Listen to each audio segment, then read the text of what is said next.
Welcome to Garden Wise Adventures. My name is Malie. Today we're going to do another Plant of the Week video, and it's going to be about serviceberries. Now, I think it's probably the second video I ever did was on serviceberries, so I'll link that above. But it wasn't the best quality, so I'm going to do another one. Now, serviceberries are one of my very favorite plants.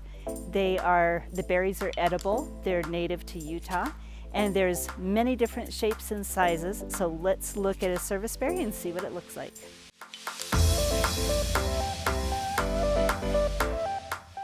Now it's getting a little dark. Hopefully you can see these serviceberries.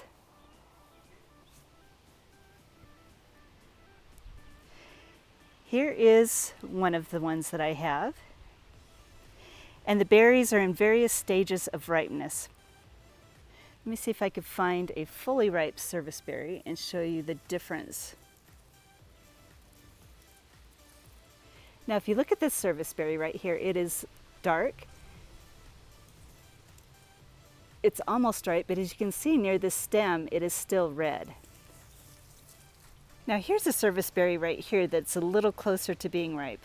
It's having a hard time focusing. But as you can see, near the stem, it is dark all the way there. This is when they are the tastiest. You can eat them at any stage. Sorry for my really disgusting fingernails. I've been harvesting and processing cherries. But anyway, this is about as ripe as you're going to get. And I'm going to show you a picture. I'm going to show you a video right now of why I don't get completely ripe serviceberries. As you can see, we have a very cute little baby robin, and he has two other siblings in that bush with him. They're just carefully choosing the ripest serviceberries and eating them. So I do have a lot of competition for these, but the robins are cute, and the robins are cute, and the only use I've found for serviceberries so far is fresh eating, and I can't eat all that we have. Now here we have another one. I have two serviceberries. These are called Regent serviceberries. They're very productive.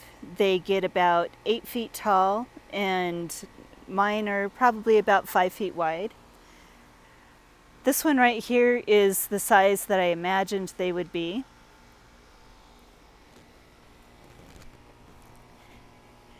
And this one has gotten probably about 10 feet tall. And I'd say it's approximately 5 feet wide. So they do get a little bit bigger. Now your average Utah hensis serviceberry or regular serviceberries can get about 12 feet tall and wide. There are the trees, Autumn Brilliant serviceberries, which is a 15-foot tall and wide tree, which is absolutely gorgeous. And I'll see if I can get a picture of one of those here. The fall color is spectacular on all serviceberries. It's oranges and purples and reds, and here's a picture of what my serviceberries look like in the fall. Now there's one other variety of serviceberry that I haven't tried yet, and that is the obelisk serviceberry, and they're only about 2 or 3 feet wide and 10 feet tall. They're absolutely gorgeous narrow serviceberry for narrow spaces.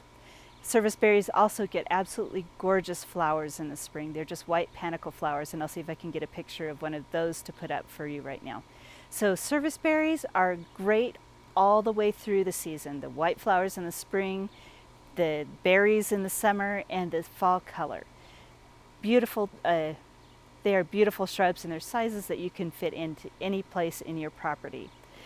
Serviceberries are also very easy to grow. They can take part shade, they can take full sun, and they don't need a ton of water.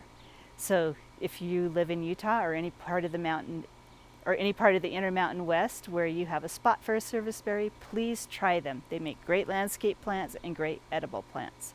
Now, if you've enjoyed this video, I do have a playlist that I'm going to link above of plants of the week. There's various edible ones and ornamental plants. And if you like them, like and subscribe, share with your friends, and go have a wonderful garden adventure.